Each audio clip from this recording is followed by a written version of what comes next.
Peace, brothers and sisters. This is Dr. Sadiki Baye, and once again, I'd like to come to you to share with you the wisdom, knowledge, and understanding that I have been blessed with by the Creator and our glorious ancestors. Each one of us have a talent. Each one of us knows something. So let's share it so everybody else can become bigger. So therefore, there's no need to hate. So thank you for blessing me with the opportunity to enter into your home and to share with you uh, what I feel that is necessary for us to be motivated, inspired, and encouraged to pursue. And the greatest pursuit is to know who we are and to know whose we are, because a lot has been done to us. But this is Black History Month, and I'd like to speak to you to give you some golden nuggets on Black history, and prayerfully it will inspire you to go ahead on and take it further. So, Black History Month, I'd like to share with you the father of Black history, which is Carter G. Woodson. He was born in December the 19th, 1875, and he died on April the 3rd, 1950. And Carter G. Woodson, he was a slave. He was born in slavery. His parents were slaves, but he was a self-taught man. He taught himself how to read and all of those good things, to the point where he was accepted in Harvard University, one of the biggest white universities in the world. But he was that smart that he was accepted in Harvard University. And during his journey, as I said before, he was called the father of Black history. He founded a lot of different organizations, and one of them was the Association for the Study of African History, African American History, and of life and history. Also, he founded Negro History Week. And before I get into Negro History Week, he was the first scholar to pursue the African American life, to find out our contributions and the special events that we created being here in the United States and in America as a whole. So when Negro History Week was started in February, the second week of February in 1926. All hell was still going on then, but the brother was so much of a warrior, he still went forward. See, the great ones became great through the storm. That's how you know the great ones. They make advancements through the storm. So I honor this brother. I represent this brother. I acknowledge this brother, this warrior, our ancestor, the Honorable Carter G. Woodson, a self-taught man, like I said before, went to the greatest university, founded great organizations like the Black Studies, African History Studies, and so forth. And also, again, Negro History Week, which is the second week in February 1926. Now, why was it in February? Because uh, it signified, or it recognized the birth of two people that he thought had a significant purpose, and there was Abraham Lincoln, which was February the 12th, 1926. Uh, that's supposed to have freed us, and Frederick Douglass, who was our freedom fighter. He was an abolitionist, great brother. But getting back to Abraham Lincoln, if you study his family lineage, his grandmother or great grandmother was black. We had about we had five presidents that had black in their family, in their lineage. And a lot of white folks knew that. That's probably why they assassinated him. Also, he was an abolitionist. He had a certain kind of feeling for us, probably because of the blood that was in him. He couldn't help it. But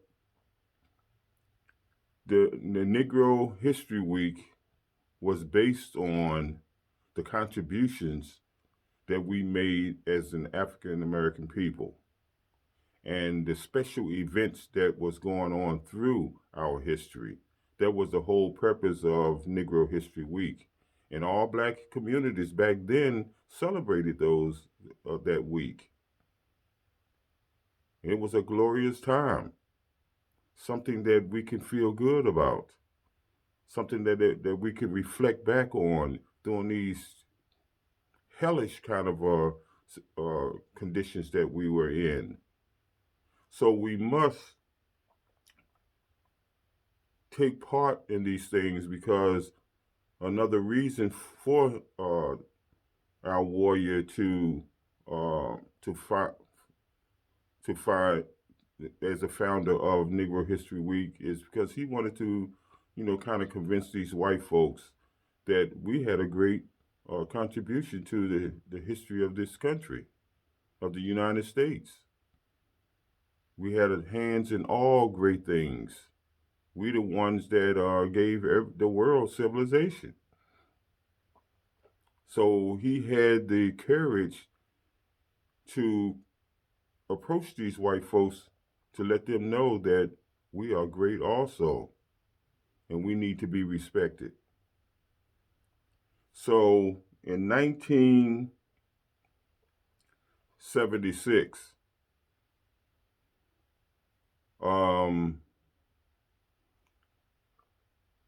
Black History Month was lobbied. And this was the time of Gerald Ford, who was the president back then. And I gave a little bit of background on Gerald Ford on my last video, that I remember him living in Alexandria, Virginia, where I was born and raised. And we were in the projects, and the rich white folks or the to-do folks lived around us. Like they, we like monkey in the middle. So, and I also went to high school with his two oldest sons. That's when the schools were integrated back then in 67, 68, 67.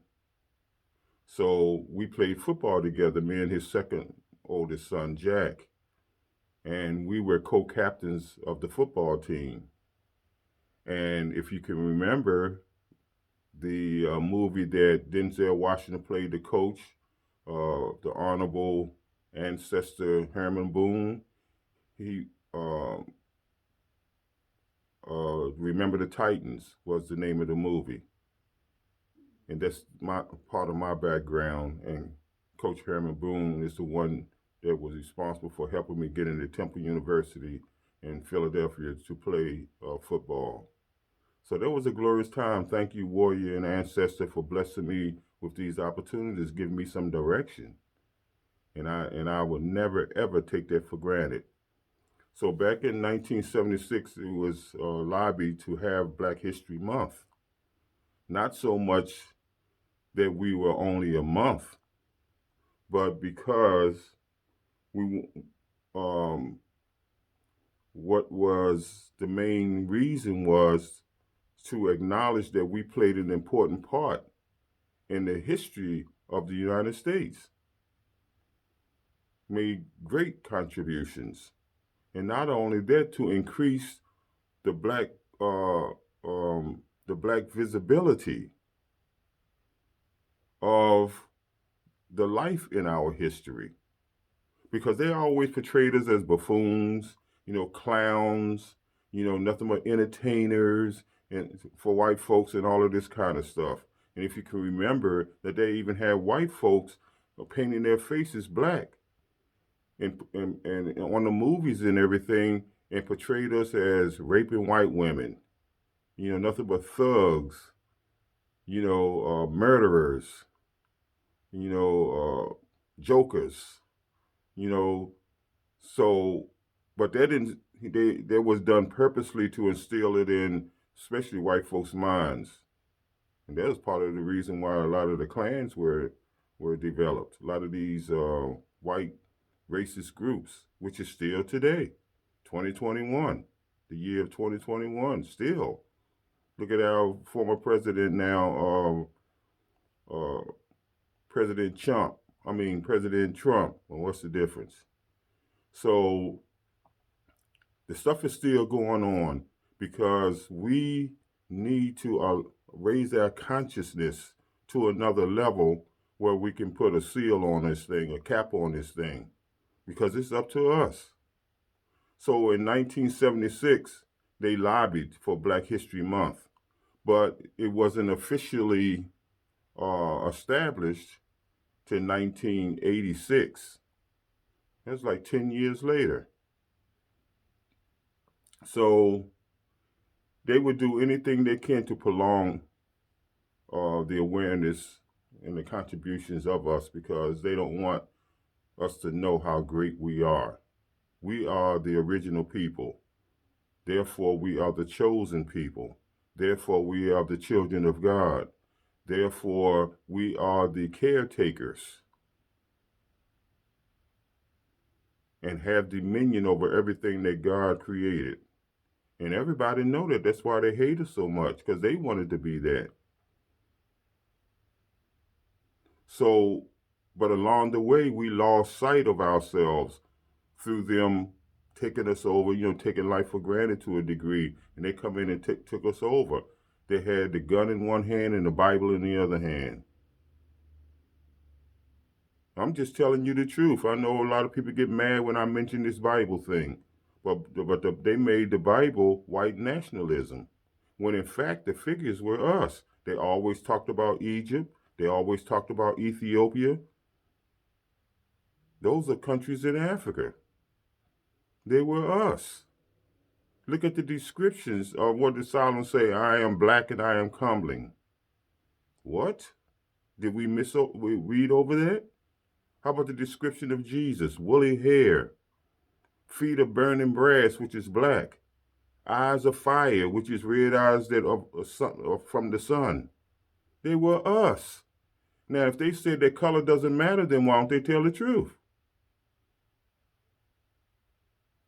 So we need to stop allowing other people to define us. We need to take our rightful position and do what we need to do to honor and represent our ancestors, our Creator, the elders, to make a better place for those to come, our future, our children. We have to be intentional about that. Black man, stand up and be the mind that you are. That's what they're afraid of. Anytime they open up the door and we get in there and we end up excelling immediately, they know that. That's why they keep the doors closed. That's why they handpick certain ones that fit their mold, that's going to help them keep us down. We have to peep that. You have a bunch of people that were freed and had nothing. You can throw a dry bone down in the middle of the crowd and it's on. It's all about survival, but we must rise above survival and start living. We have to start building a life that is based on our Creator and our ancestors, our glorious ancestors, and stop finding fault. Because everybody make mistakes. That's all part of learning. So let's keep it moving in a righteous way. to fulfill our purpose and create a legacy that is based on righteousness. Now, it was not officially taught in the schools in 1986 when they acknowledged Black History Month. It wasn't officially taught in these schools. Matter of fact, they was fighting not to teach us in our schools because we are their greatest fear. Now, if we were stupid, why they fight so hard to keep us down? Stupid people keep themselves down. But they know that we are the giants. We are the warriors. We are the lions. So we have to understand that ourselves and stop allowing people to define us. We go begging for everything. Who respects beggars? No one. So we must take our rightful position and stop begging so much. No one begged for what they wanted. They just took it. Freedom is not given. Freedom is taken. Freedom is an inside job. I can be in a cage and still feel free. So everything is mental. And we must understand that. Now, thank the Creator and our ancestors for this divine warrior ancestor, Carter G. Woodson, for having the courage to make a difference, to be the father of Black history. That's why you got all of these Pan-African, American studies departments in these universities. That's why we're teaching Black history, African American history, and so forth, and history of our accomplishments all over the world, not just in the United States and in America, but all over the world. Don't forget, once upon a time was no one here but us. But the other ones got trapped up there in the Caucasus Mountains, and their third eye calcified. So it doesn't function. That's why they have no color. They have no rhythm. They have no spirituality. They have no caring, no respect.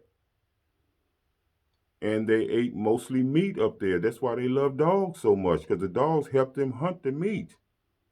You are what you eat, remember? So they had a meat diet. No vegetables up there in that cold climate. But when they came down to earth and saw us, they said, man, they like gods. And they were right. But we took them for granted. We must go practice the Sankofa principle and go back and get it and bring it up and validate it. Black History Month wasn't so much that we wanted it a month, because we are Black history at all times. That's why you see this t-shirt that I have on. There is no history without Black history. There is none. Everything else was attached to it. We are history. We are. And we have to realize and acknowledge that and stop waiting for somebody to tell us like we some kind of children. So the miseducation of the Black man, the miseducation of the Negro, which was written by Carter G. Woodson. See this? Miseducation. Now, I like to read what's on the back of this. And it says that when you control a man's thinking, you do not have to worry about his actions. Wow. It also says you do not have to tell him not to stand here or go yonder. He will find his proper place and will stay in it. You do not need to send him through the back door. He will go without being told. In fact, if there is no back door, he will cut one for his special benefit. His education makes it necessary. Also, it says history shows that it does not matter who is the power, who is in power, those who have not learned to do for themselves and have to depend solely on others, never obtain, they never obtain any rights, any more rights or privileges in the end that they did in the beginning. So you don't have to tell a slave what to do. Once you program his mind, he'll follow through with it. Isn't that what's going on today? We're on automatic. We have to be more intentional to get out of this rut that we have been duped into. We're under a hypnotic state of just moving about without anybody even telling us. We are on automatic. We got to take it off of automatic and switch it to putting it on manual and take charge. We got to man up. We got to woman up. We have to mind up. We have to own up to make sure that our children have a better place, to live and to have a better start. Every generation should get better. Now, I'd like to share with you Queen Mother and Warrior. Her name is Nance Legans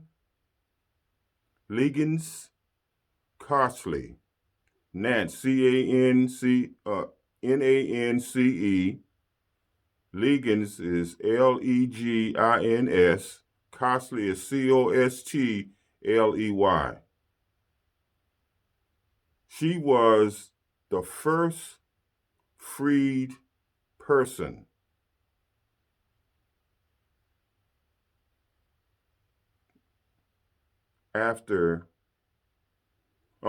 the first freed person in American history over here in this country. And she was born in Kaskaskia, Illinois in 1818. Her parents was in slavery, and so therefore she was in slavery also. So we must understand that she was the first black freed person from bondage. And when you study her history, please study her history, Google it. And you'll find out that she didn't have no education. She was, they call unlearned. But they sold her into servitude. So that was a sweet word for slavery. But they had an ordinance that says that once you're 28, you're supposed to be free, let go. So when they sold her into bondage or into servitude, indentured servitude is what they called it, she was 7 years old. But she was a warrior. She, she rebelled the whole time. And after she was sold, they had to put her in solitary confinement because she was so rebellious. In other words, they were trying to break her. So after a week, she kind of calmed down for her own reason to come out, but she still was rebellious. She was no joke.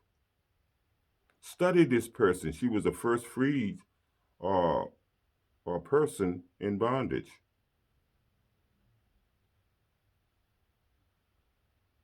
And her freedom came in 1841, but she was born in 1813.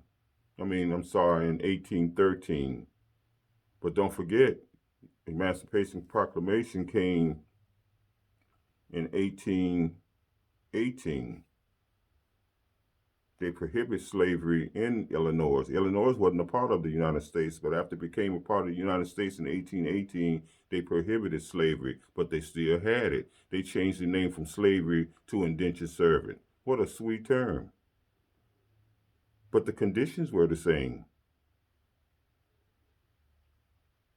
So when she was in her early teens, she had a child, and her owner, well, actually bought her and two others for $700.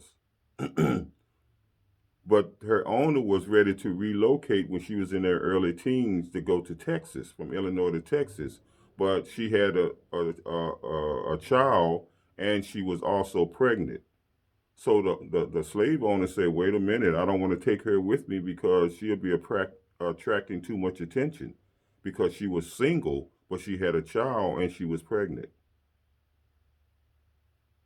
So what happened was he sold her to one of his friends, one of his buddies that owed him. So the guy bought her for $400. Read the story. And I'm praying that I'm giving it to you correctly, but read it for yourself. But she was fighting for her freedom the whole time, back and forth to court, back and forth to court. And the person who was representing her, they denied her, denied her, denied her. Then all of a sudden, this guy who owned her um, was uh, he stepped to Abraham Lincoln, who was supposed to have been an abolitionist and caring for us so much. So he was back and forth in court and so forth until finally they released her. But she had two daughters and a son. So actually, her son was the first freed black man, black male. And all during her course of life, they had some vicious kind of diseases going on, just like they do today with COVID-19 and the flu and all this other kind of nonsense. So this is a cycle that goes around. So they had cholera, malaria, and diphtheria. I mean the scarlet fever, and she saved a lot of people. She didn't have no education. She wasn't a doctor or anything like that, but she had mother wit, and she saved a lot of white folks. And they honored her every time they had a problem with their health. They came to her. They remembered that. And during those times too, don't forget that my awareness is that during those times that a lot of their babies were saved by the black woman's breast milk. This is how powerful that we are. I'm just giving you some golden nuggets to check it out for yourself. You don't have to go on what I say. Check it out for yourself. In 1841, she was freed, and after she was freed, she had two daughters and a son. Like I said, her son had to have been the first freed black male out of bondage. And she married this brother who was in this black military regiment, the biggest in Illinois. And they had about 5 or 6 children themselves. But then he passed, and he was buried in this cemetery for black folks. And then she passed, but she made sure that she emphasized for her children to be educated before she passed. This was a beautiful story. It brought tears to my eyes. This is only one story that brings tears in my eyes. I'm telling you. Tears is not always physical, but the real tears are the mental, the inward tears. So they were buried in this cemetery for black folks. They had over 3,000 graves there. But they wanted to build there, the cities and businesses. So what did they do? They had an ordinance that said that, listen, you had to replace relocate these graves, but they only relocated a little over 100. But they had 3,000 more that what happened? They buried them under concrete to build all of their cities and their businesses. Isn't it similar to what happened down in Society Hill in Philadelphia, downtown Philadelphia, that they built a lot on top of the black um, graves,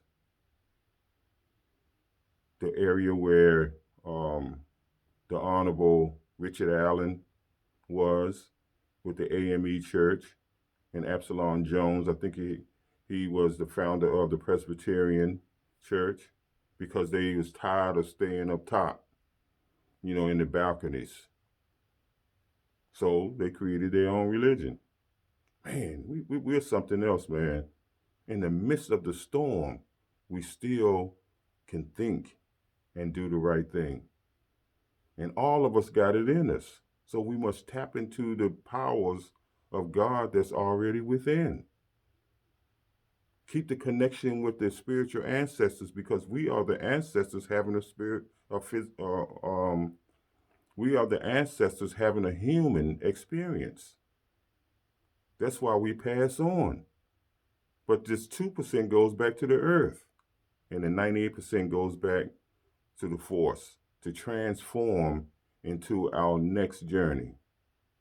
So let's keep the connection with the spiritual ancestors and call on them whenever it's needed. So Juneteenth was June 19th, 1865. It was actually January the 1st, 1863. But they issued it in June 19th, 1865, over 2.5 years later.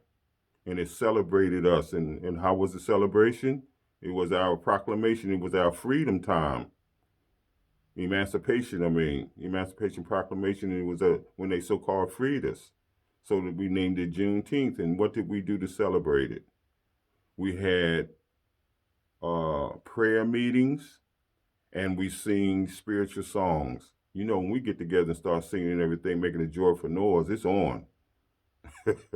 It's on. And not only that, they wore new clothes to symbolize our newfound freedom. We're something else. We are truly gods. In the midst of the storms, we still are great. And that's what the enemy is afraid of. And his main mission is to never allow a black Messiah to come on the scene again. That's why they zero in on the black males. What do our mothers call the boys? Son. We are the son. Why? Because we carry the seeds of life. And we bury them and we plant them in Mother Earth, which is the black woman. And what do you come up with? The harvest. What's the harvest? Our children, our future. Warriors, family, study to show your self-approval and lean not to your own misunderstanding, but rightly dividing the word of truth. Continue to stay strong and keep your faith where it belongs. Do your best and let God do the rest. In other words, you got to know when to hold and know when to fold. Keep your head towards the universe where all strength comes from, and never give up and never, ever, ever, ever give in, no matter how things seem, because everything is, always was, and always will be in divine order. God don't make no mistakes, but we do. But when you learn from your mistakes, it's all good. So keep on growing and keep on learning. You can't go wrong. And the footnote at the bottom is learning can be painful. But once you get through the pain, you can't beat the blessings. So if the blessing is in the lesson, we must start learning. Keep your lights on and keep them bright at all times. Family, I love you, I bless you, and I want you to prosper. Study our stories, our history, to know how great we were and we still are. Claim it, and it's yours. Please view all of my tapes on YouTube. Subscribe, push the like button, and pass it on, because all of us have something to share. Happy new life, warriors. Hotep.